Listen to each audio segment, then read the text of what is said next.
After a pleasing performance tonight, you must be proud of the lads to get the 3 points. I'm proud of the lads, irrespective of the scoreline. Every day I wake up and it's a real pleasure to represent Tranmere, but the group of players, to work with them every day, and I get up with enthusiasm. The players do exactly the same. It was a scruffy first half. Second half I thought we controlled it. I think we needed that goal just to breathe a little bit of self-belief back into the players, and second half I thought we controlled it quite well and probably could have gone on and scored another goal. Clarkey had a chance just before half time, header, where you're thinking, that could have made it more comfortable, but I thought I was relaxed watching our team play good football without the ball as well, and I think there was a little bit of anxiety. There's no question about that. There is. We're chasing something, and sometimes that anxiety takes over. But I thought you saw in the second half how we did relax in and out of possession, and I was really pleased with the performance. You saw the emotion when the goal did go in, and at a full-time whistle when the lads celebrated together. So it shows that real togetherness in the squad to achieve what we want to achieve this season. They're doing everything they can. And we're really pleased with the scoreboard. Really pleased. But I've alwaed been proud. These players are representing my values as a person, as a football manager, as a coach, as a fan. And it's special working with a group, but you do go through hard times. When we're talking about hard times, we should put everything into perspective. We're talking about a game of football here. It's very important, there's no question about that, for our livelihoods and for the supporters who we're representing. But I think we should take a little bit of less. I think we should enjoy it more, basically. Talk about enjoyment of the goal, it's an enjoyable moment to celebrate the goal. Joe Murphy, quick throw out to Danny Lloyd, great counter-attacking move. Yeah, lucky goal. But we deserve a bit of luck, don't we? What happened with the Cambridge debacle, the goals penalty. I think Dorsey said it, some of the goals that we've conceded, there is a contender for a goal of the season just against us. Listen, but it does generally work its way back to where you should be as a team, as a football club, and we should be fighting for promotion, and that's what we're doing. We're really fighting. The lads have been fighting, but at no point have they ever given up. No point. And that represents very good, strong values that represent our people. The game management in the second half you have touched on was excellent, wasn't it? And we handled what Bradford were throwing at us. Yeah, we just dealt with it. I'm just pleased for the players, I really am, because the longer it goes, the worse it gets. But I spoke to you during the week about the draws. Without the draws, we wouldn't have been in the playoff stroke promotion picture. So you've got to balance your emotions out with facts, and facts are points, and it's important while you're not winning you don't become habitual by losing. We've not lost a lot of games, and that shows that the squad, the football club, the players, they're not losers. You touched on the draw on Saturday, which was a performance that impressed you, and they're saying looking to build on that into Tuesday's game, and they've done that, haven't they, tonight? Yeah, I'm really pleased, like I said, for everybody connected with the football club.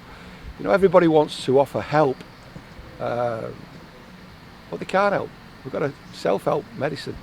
We know what we're doing, believe it or not, and the players deserve an enormous amount of credit because, they've stood up, they're all going to be counted, but we've got 3 special games, 3 big games coming up. So we haven't achieved anything yet.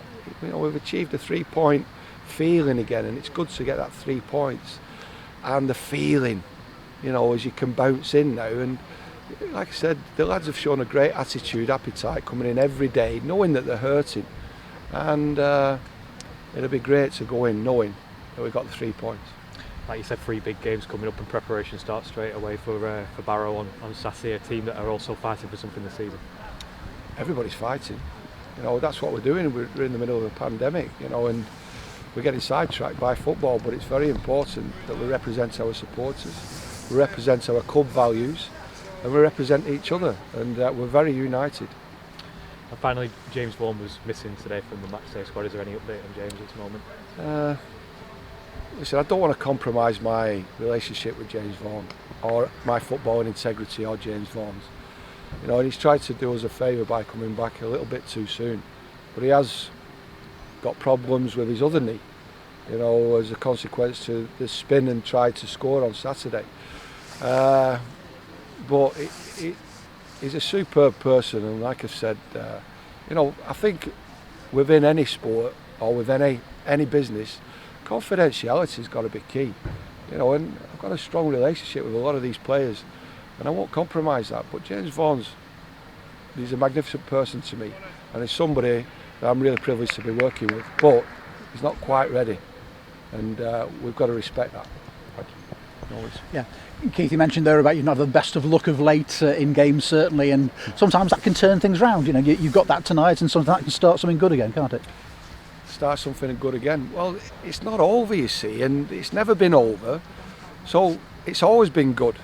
But on any journey, there is hard times, and it's not always going to go according to plan. There's often roadworks and a diversion, especially on the 56.